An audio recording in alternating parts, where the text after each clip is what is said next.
আসসালামু আলাইকুম সবাইকে। আজকে কথা বলবো গুচ্ছ প্রথমে কোন বিশ্ববিদ্যালয় কত দূর গেল, বিজ্ঞান, মানবিক এবং বাণিজ্য সব বিশ্ববিদ্যালয় নিয়ে কথা বলবো।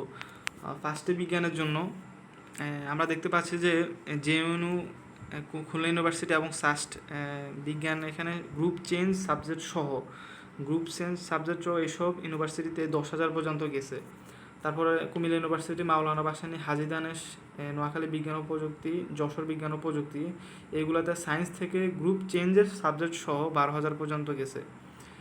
তারপরে ইসলামিক ইউনিভার্সিটি, পাবনা বিজ্ঞান ও প্রযুক্তি বিশ্ববিদ্যালয়, পটুয়াখালী বিজ্ঞান ও প্রযুক্তি বিশ্ববিদ্যালয়, তারপর গোপালগঞ্জ ইউনিভার্সিটি, তারপর বেগম রোকেয়া ইউনিভার্সিটি রংপুর, তারপর বরিশাল ইউনিভার্সিটি, তারপর জাতীয় কবি কাজী নজরুল ইসলাম ইউনিভার্সিটি ময়মনসিংহ ত্রিশালে অবস্থিত। এখানে বিজ্ঞান থেকে প্রথমে এটে 15,000 থেকে 16,000 পর্যন্ত সাবজেক্ট পেয়েছে।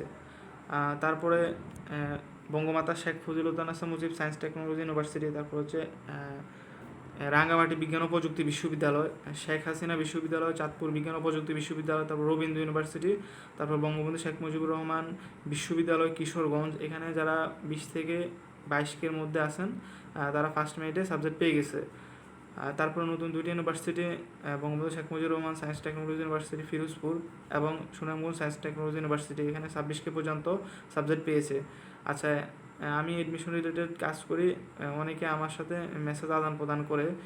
আমি খোঁজ নিয়ে দেখছি ফার্স্ট মেরিটে 26,000 পর্যন্ত সাবজেক্ট পেয়েছে যারা সব ইউনিভার্সিটি অ্যাপ্লাই করেছে।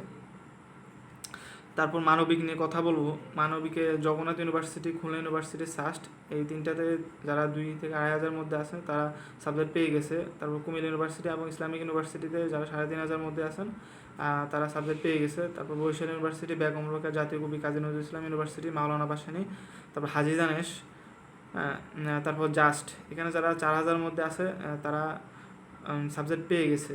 নোয়াখালী বিজ্ঞান ও প্রযুক্তি সহ। তারপর পাবনা বিজ্ঞান ও প্রযুক্তি, Bangabandhu Sheikh Mujibur Rahman science technology university Gopalganj, তারপর হচ্ছে পটুয়াখালী সায়েন্স টেকনোলজি ইউনিভার্সিটি, এখানে যারা আর্টস থেকে গ্রুপ চেঞ্জের সাবজেক্ট সহ যারা 4,500 মধ্যে আছে তারা সাবজেক্ট পেয়ে গেছে। তারপর Bangamata Sheikh Fazilatunnesa Mujib science technology university Rangamati বিজ্ঞান ও প্রযুক্তি বিশ্ববিদ্যালয়, শেখ হাসিনা বিশ্ববিদ্যালয়, তারপর হচ্ছে রবীন্দ্র বিশ্ববিদ্যালয় এবং বঙ্গবন্ধু শেখ মুজিবুর রহমান বিশ্ববিদ্যালয় কিশোরগঞ্জ, এখানে যারা 5,500 থেকে 6,000 মেরিট আছে তারা প্রথম মেরিটে সাবজেক্ট পেয়ে গেছে। তারপরে বাণিজ্য ইউনিট নিয়ে কথা বলবো। জগন্নাথে এবং খুলনা ইউনিভার্সিটিতে যারা 1,000 মধ্যে আছেন তারা গ্রুপ চেঞ্জের সাবজেক্ট সহ জগন্নাথ আর খুলনাতে সাবজেক্ট পেয়ে গেছে। তারপর সাস্ট এবং কুমিল্লা ইউনিভার্সিটিতে যারা 1500 থেকে 1800-এর মধ্যে আছে তারা গ্রুপ চেঞ্জের সাবজেক্ট সহ সাবজেক্ট পেয়ে গেছে। তারপর ইসলাম ইউনিভার্সিটি 2,500 পর্যন্ত, তারপর বেগম রোকেয়া ইউনিভার্সিটি, বরিশাল ইউনিভার্সিটি, জাতীয় কবি কাজী নজরুল ইসলাম ইউনিভার্সিটি, মাওলানা ভাসানী, জাস্ট এবং হাজিদান এসে বিজনেস স্টাডিজ 3,500 পর্যন্ত গেছে। তারপর নোয়াখালী বিজ্ঞান ও প্রযুক্তি বিশ্ববিদ্যালয়, পাবনা বিজ্ঞান ও প্রযুক্তি বিশ্ববিদ্যালয়, তারপর Bangabandhu Sheikh Mujibur Rahman science technology university Gopalganj, এখানে 4,000 পর্যন্ত গেছে। তারপরে Bangamata Sheikh Fazilatunnesa Mujib science technology university Rabindra বিশ্ববিদ্যালয়, শেখ হাসিনা বিশ্ববিদ্যালয়, তারপর হচ্ছে রাঙ্গামাটি বিজ্ঞান ও প্রযুক্তি বিশ্ববিদ্যালয়, তারপর বঙ্গবন্ধু শেখ মুজিবুর রহমান বিশ্ববিদ্যালয় কিশোরগঞ্জ, তারপর চাঁদপুর বিজ্ঞান ও প্রযুক্তি বিশ্ববিদ্যালয়, এখানে যারা 5,000 মধ্যে আছে তারা সাবজেক্ট পেয়ে গেছে। আচ্ছা, এখানে কিছু ইউনিভার্সিটি আছে যেগুলোতে আর্টস এবং কমার্সের সাবজেক্ট একেবারে নেই, ওগুলো এখানে বাদ দেওয়া হয়েছে। পরবর্তী আপডেট পেতে সাবস্ক্রাইব করে পাশে থাকুন। আসসালামু আলাইকুম।